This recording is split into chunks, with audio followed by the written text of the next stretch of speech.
Welcome back. Well, this episode is going to be a little bit different. I am going to give you a review of our Land Cruiser 79 series fitted with a Tommy camper. So we do have an S4 Tommy camper. We purchased it 3 years ago. It was mounted on the Hilux, and then we switched to a 79 series Land Cruiser. Obviously, the 79 series is a much more capable vehicle to do what we wanted to do, going in fairly remote location, very rugged terrain. So we're very, very happy with the setup. We had at the Tommy camper S4 for 3 years, but in the last year we've been living in it pretty much full time. So we do have now a very, very good idea of what we like, what we don't like, and what modification we would like to do as well. The flyer, a bit wicked here. So let's get started.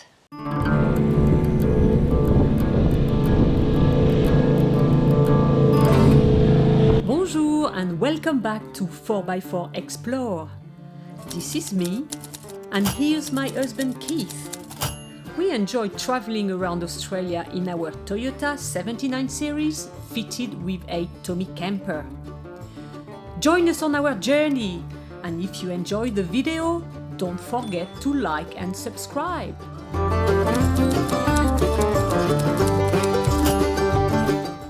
Welcome to our sleeping quarters, and look at this view. Full view on the Murray River, and this is probably what I like the most about the Tommy. Being a rooftop type tent, you have nice view in the bedroom, which is absolutely awesome. One of the main questions that we get asked is about the mattress. Which mattress are we using? So we are using the Makin mattress. And they do have specific mattresses for caravan, which are a little bit lighter weight. So go and check them out. I recommend them. It's a queen size mattress, I believe. We had it for 3 years. Awesome. To keep the condensation out of the mattress, we've put some mats underneath. You know, those mats with those big holes inside. That really elevates the mattress a little bit and allow air circulation. And we haven't had a problem with condensation under the mattress. The other modification I've done is about the floor. Typically, the Tommy comes with carpeted floor. Now, we spend a lot of time on the beach or in forest, and we always bring dirt inside. And that makes it very difficult to clean if we have carpet. So I have put some mats down and put some tapes all around the edge to stop the dirt from getting into the cracks. And now I can just sweep the floor every day and keeps the Tommy very nice and clean. The next modification we've done is putting a bar on the drawers. So now we can open the drawers just with one hand, which is super, super handy.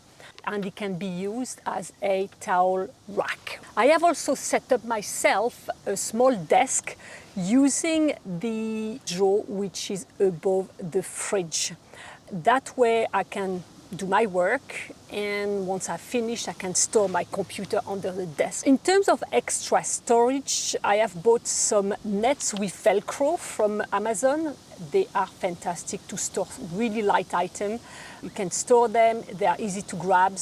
I'll probably get some more to put more around the Tommies. They've been very, very, very good. In terms of controls of mosquitoes and insects inside the Tommy, we've bought a little zapper.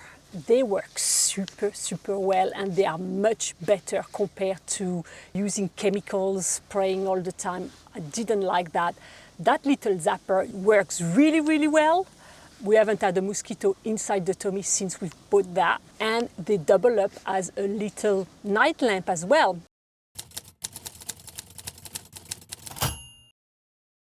So one of the reasons why we kept the S4 when we switched over the car was because we wanted to have some space to store things that we didn't want it necessarily to keep inside the Tommy because they're probably a little bit dirty, like camping chairs or our diesel jerry can as well. The other thing is that we wanted to optimize the weight distribution on the Tommy, and as you can see here, we have put our spare tire there. It gives us the flexibility of having a modular setup.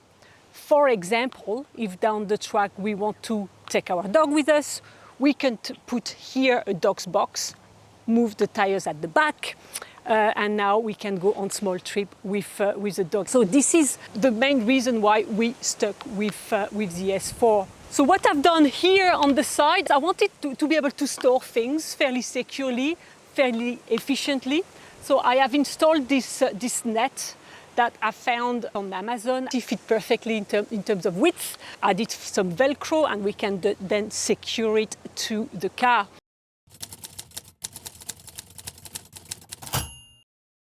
Moving on to the cargo inside the Tommy camper.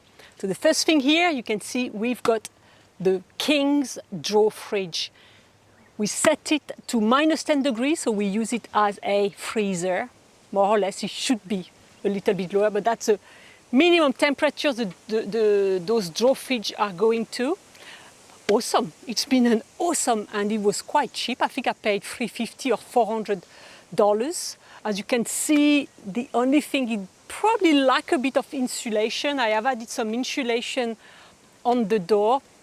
And if we are in climate which is above 35 degrees, which does happen, it does reduce its temperature to sometimes -6.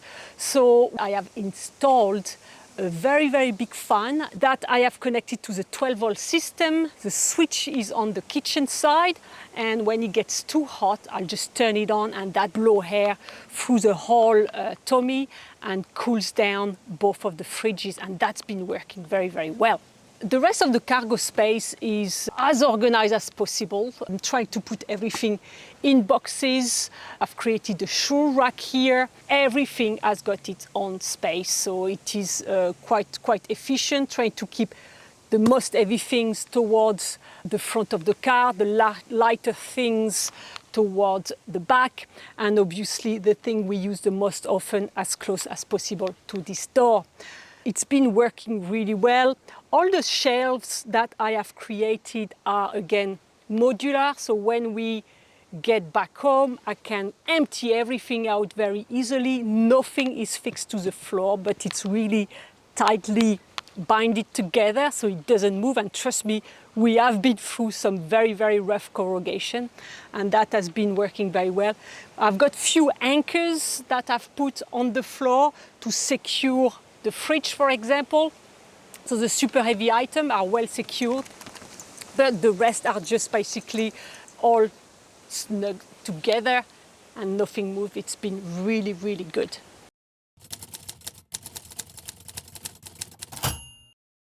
Let's talk about the kitchen. The whole kitchen was built by Tommy Camper. It's been working very, very well. On this side here, I've got all the electrics.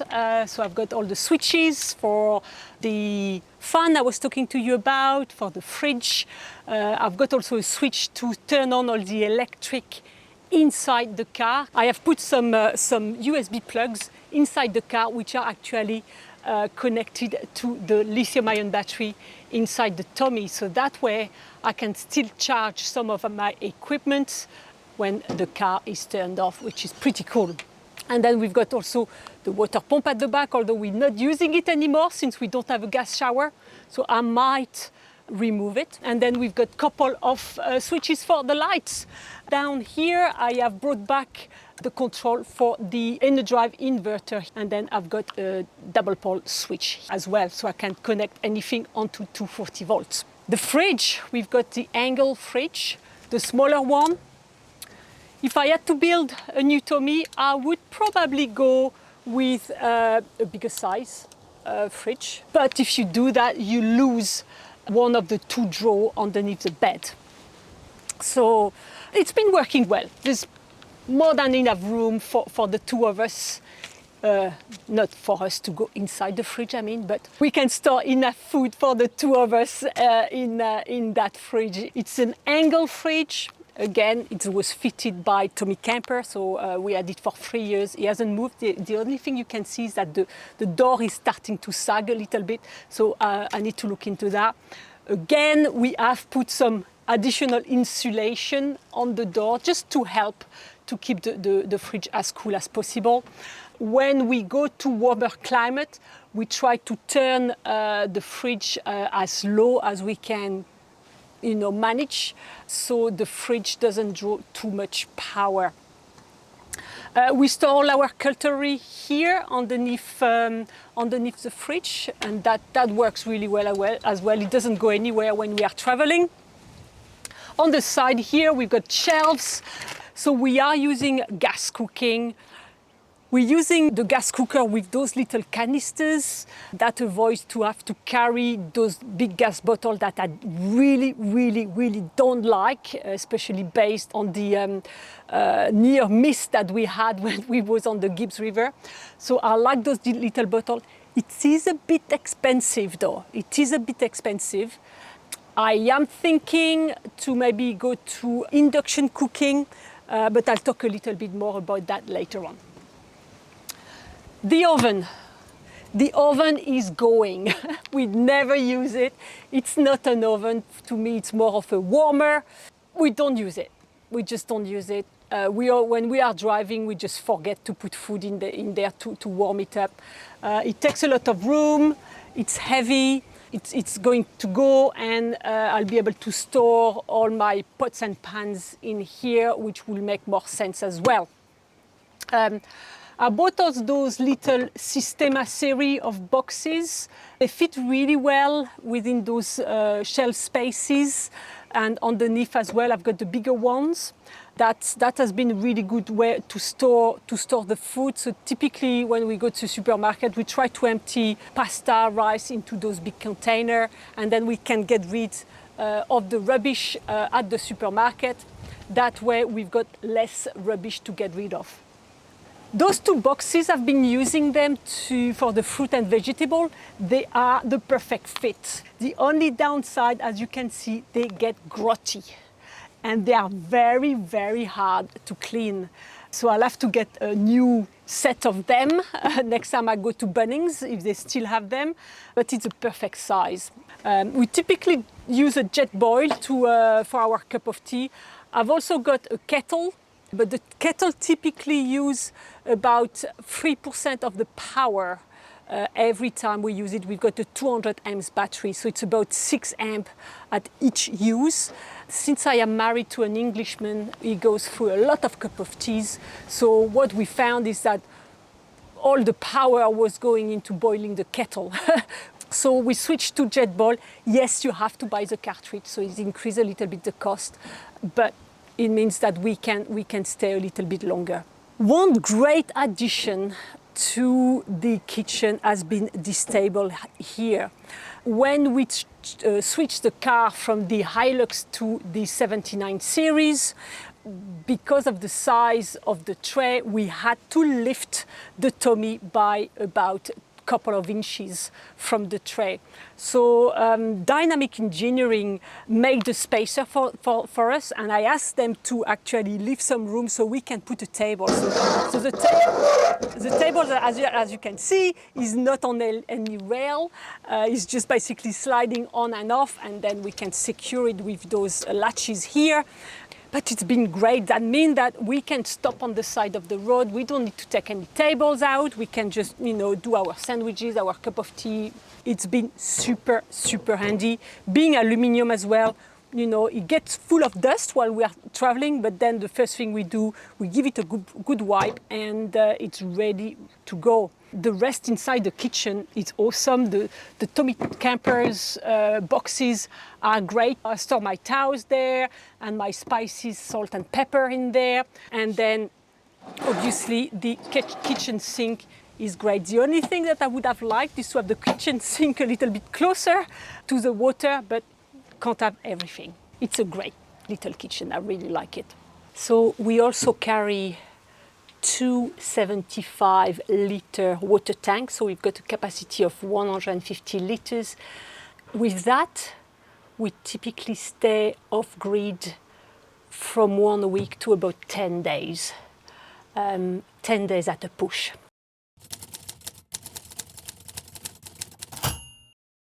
Since we have a S4 on the single cab, now we've got some room here for additional storage, and I wanted to have a box so I can store things out of the dust. So this is my pantry. I've got a box at the back in here where I can store all the tins. We got a soda stream. It's been a great system to get refreshing drinks.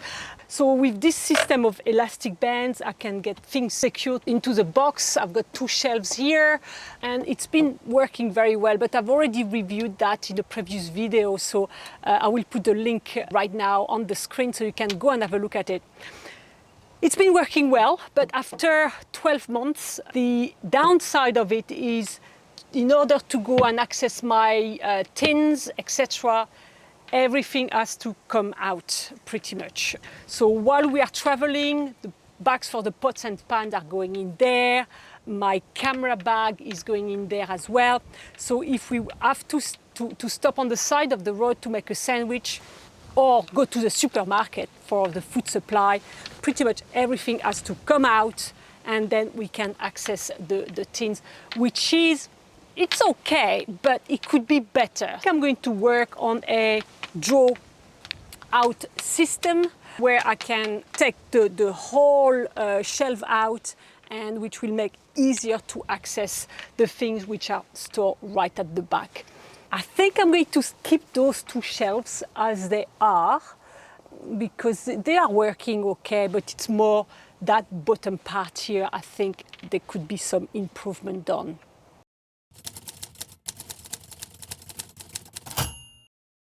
Welcome inside the cab of the 79 series. We spent quite a lot of money on this car, especially on the interior and making it a very reliable setup. The reason we wanted to do that is because we knew we were going to go off-road, off-grid, sometime quite far away from any help, so we needed a super reliable car. So I've put the link now on the screen, and this is where we explain what we've done to the car. After been driving probably a good 60,000 kilometers with this car around Australia in lots of different terrain, we're now in good position to give a review of what we've done. Inside the cab, we did the sound deadening. It's better than what it was. Does it completely cancel out the noise? Definitely not, especially if you've got the windows open.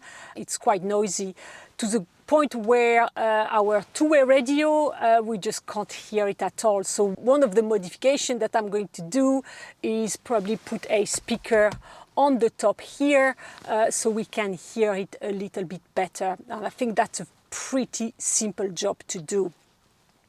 The other change we did to the cab here is the seat.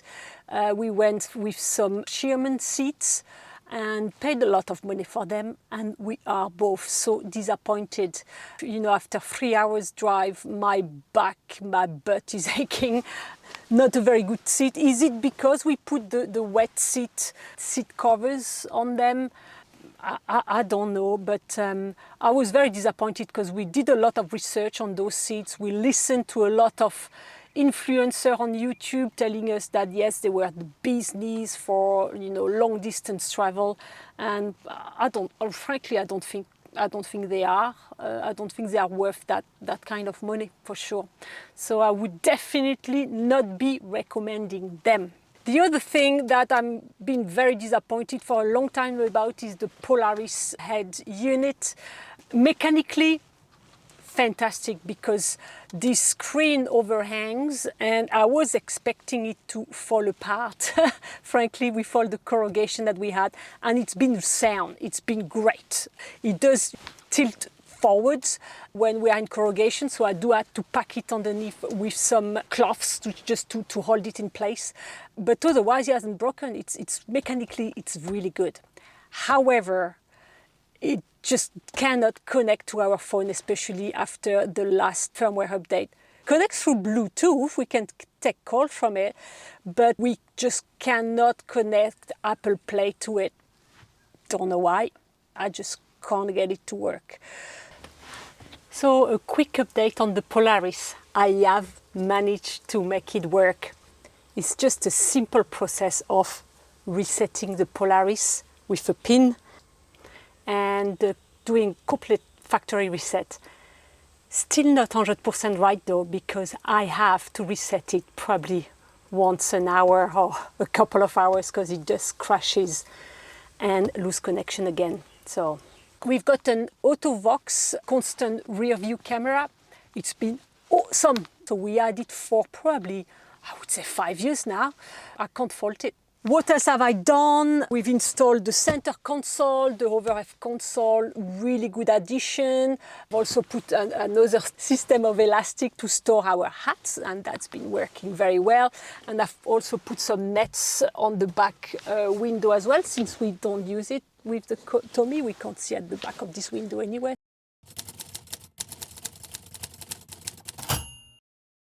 Let's talk about the mechanical modification we have done to the 79 series, and I have put a link on the screen.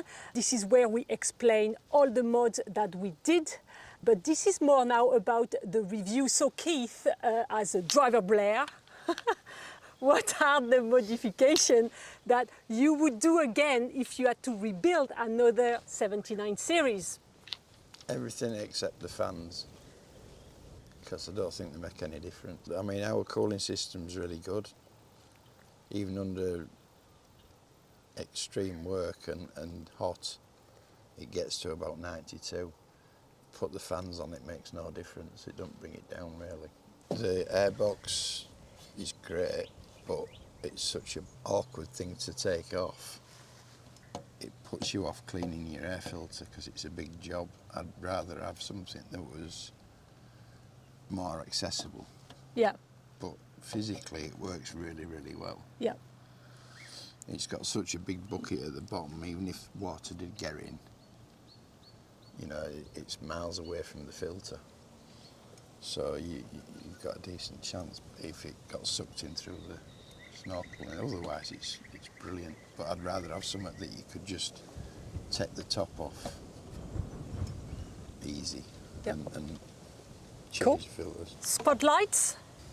Yeah, for what because we don't do a lot or very little night driving, a light bar would probably be better. You would fit it underneath at the same position? Yeah. Yep. Yeah. But the ARB lights are so heavy on corrugations, they just get loose. Yes. They're very heavy. Yeah. Just to be held on 2 points. Yeah. Would you want to speak tires a little bit? Because we started with Thomson on this car. Yeah. When we were about to change them, there was a lot of thought put into what would be our next sets of tires, and you went through a lot of different thought process. We ended up with the Thomson again. Yeah. Do you want to talk a little bit about that? Well, I thought they were the best.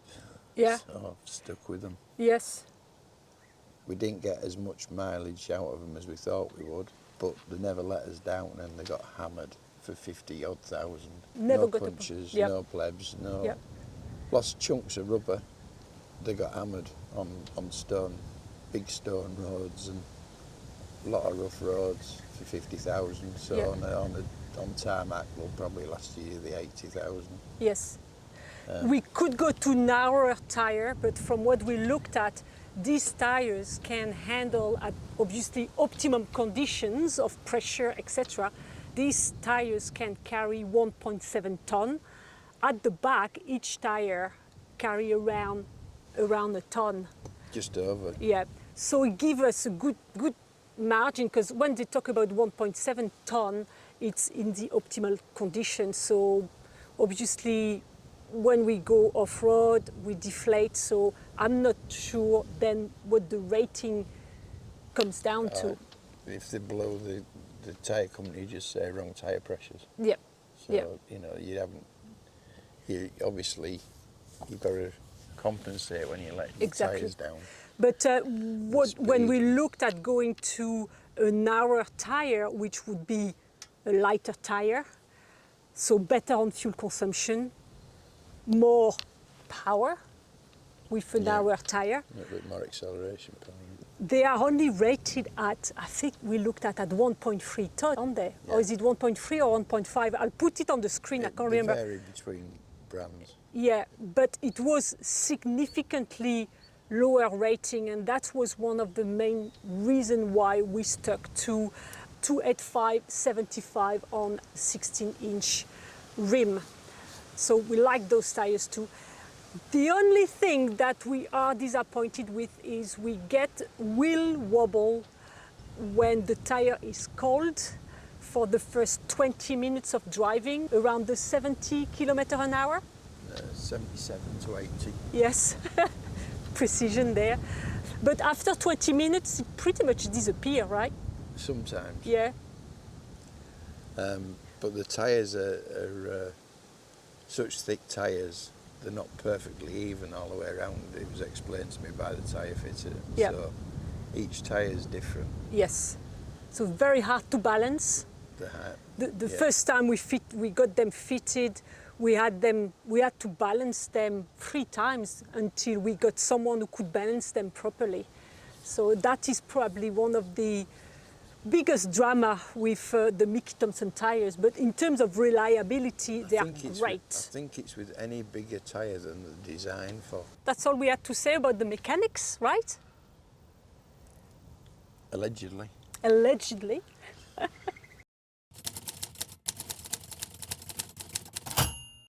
We've also got a full Undertray Draw where we keep all of our tools. It's been working great. No dust inside, which I was super surprised about.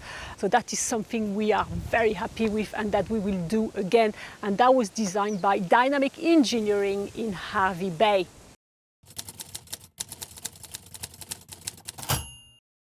So what about the awning? So we've got I think it's 23.0 awning, 270 degrees, fairly light awning. It's only, I think, around 15 or 17 kilograms, which is mounted fairly high on the tummy. So the weight there is extremely important, but it's mounted very high. So for people like us who are very vertically challenged, it makes it very, very difficult to put away. We do have the side for the awning, but we never use it. We feel that the sides are very heavy for the awning, and we could see that it was really starting to flex downwards badly, and was just concerned that you just could not handle it, especially when there's a lot of wind. I will try to find a much lighter fabric that can just clip onto the side to just shelter us a little bit more from the wind. Ideally, I would like to have a freestanding one. It would be much easier, but they are very heavy. From what I could see, they are like 35 kilograms nearly, and I just don't want to put any more weight as high as that. The quality has been great. I just had to patch some of the canvas here and there, but it's a 3-year-old awning. We will also optimize the way we attach it. We just bring the 2 ropes together and attach it to each other, so they basically pull on each other to really get the maximum stretch, because there's no anchor point on the tummy, and I just didn't want it to put any anchor point on the tummy specifically for the awning.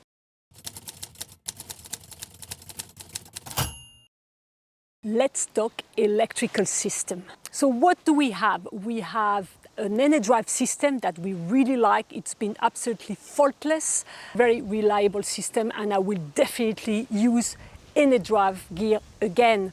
So we have a 200 amps lithium-ion battery. We've got the DC to DC converter that is used for getting power from the car when the car runs, and I've set it up to draw 40 amps. And he also controls the solar panel. So on the roof, I've got a 200 watt solar panel. And behind me is a portable, foldable solar panel is a 300 watts, so about 500 watts of solar. But that doesn't mean that I get 500 watts, because that really depends on the condition that you are in. If you are like under trees, if you've got some shadows on the panel, if it's a little bit cloudy, it reduces quite a lot. And what we've also noticed is, depending on the heat as well, the hotter it is, the less efficient those panels are. We've also got a e-power charger, which allows us to charge the battery from the main. So when we are at a caravan park or at home, we can just plug it in and it just charges the battery at a rate of 40 amps per hour. So it charges it very, very, very quickly. I've also got an inverter, a 2000 watt inverter, which allows me to use devices which run on 240 volts. So what are the main loads on this electrical system? Obviously, I use it to charge laptop, phones, camera gears, etc. But those are very, very little draw when I compare it to how much the fridges are drawing and how much the Starlink are drawing. So those are my three main loads on the system. The two fridges typically draw, depending on the temperature, will draw between 2 amps an hour to 6 amps an hour. So if it's really hot there, above 35 degrees, I can see it draws about 6 amps an hour. Through the night, when there's no sun to recharge the battery, it drains the battery by about 30% of charge. In a cooler climate, it was only drawing about 10% through the night. So big, big difference. The temperature makes a huge, massive difference to the whole system. The Starlink, we've got a Gen 3 Starlink, which needs to be powered using a 240 volt. So I need to use the inverter. So there's a bit of loss in efficiency there. I notice it uses between 5 and 6 amps. Okay, so those are all the main loads. So if we are in a very hot climate, I have noticed that my two solar at the peak would probably produce below the 20 amps mark. If we are in cooler climate, it jumped to probably 25 amps an hour. So it makes a massive difference. I would like to make some improvement to the electrical system because we much prefer to be where it's hot. So there is a few things that I would like to do to improve it. I could go to a bigger battery, but the current battery we have is still very young. It's only got 250 cycles. So really, why change it? You know, they're quite expensive, those batteries. So I think for the time being, I'm going to stick to 200 amps and probably go to more solar, which is going to be a more cost-effective way to increase our time of grid. The other thing that I'm going to do is either keep the Gen 3 Starlink and get a new power supply which runs on 12 volts. That's one option. Or just go with the Starlink Mini. I will try to keep my eye on the specials with Starlink. They throw some special. I bought this dish, I think at half price. So I might try to do that and getting myself a Starlink Mini. It's already on the 12 volt system. You just plug it into a cigarette lighter and it is all integrated. So the modem is inside the dish as well. So it's much less thing to carry. That's a good benefit of the Mini. And apparently it pretty much works as well as the Gen 3 Starlink. As an afterthought, the other thing I'm going to do to improve on the power consumption of the setup is improve on the insulation of the freezer. So I've done the insulation on the front here, as I discussed previously. I'm going to use the same type of insulation, but all around the freezer as well. And I bet this is going to make a massive difference when we are in hot climate. I briefly touch on induction cooking. So that is probably another reason why I wouldn't mind getting more power. You see, gas is great, but it is fairly expensive when you add up all the gas bottles we are buying. And when it is very windy like it is today, it is definitely not as nice to cook on because it just keep drawing the flames out. So in windy days, having an induction cooktop could be quite attractive. But I've only got a 2000 watt inverter, and I need to investigate if I were to use a 2000 watt induction plate, if the inverter would be big enough to support a 2000 watt induction cooktop. What I don't want is to buy something and have my inverter trip all the time. I will keep you informed on, on my investigation.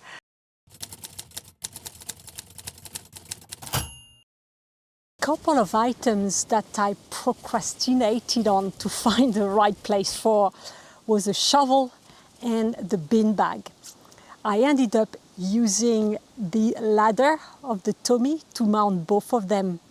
For the shovel, I have used the front runner bracket and they work like a treat. I just had to have a small bracket created so I can mount it on the ladder of the Tommy, and that was it. And for the bin bag, just the strap it around the stairs. That works well.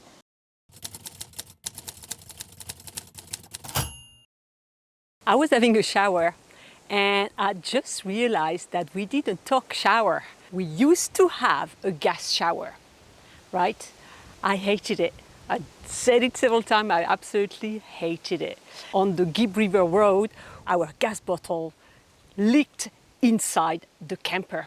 So I decided to change our system. And I went with a very simple system actually. It's called OnTap shower system. Very simple, it's just a black jerry can with a pump inside. And it works a treat. So we left this jerry can here pretty much all day in the sun. The water was so warm, it was great.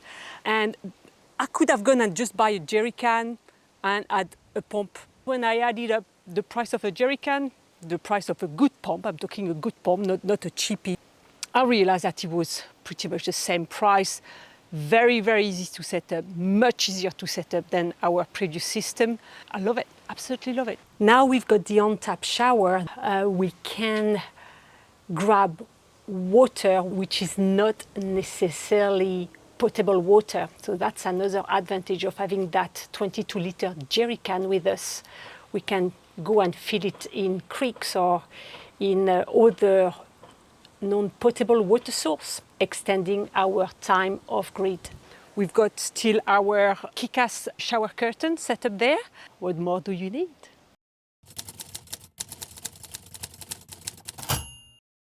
This concludes the episode about our setup. I hope you enjoyed it.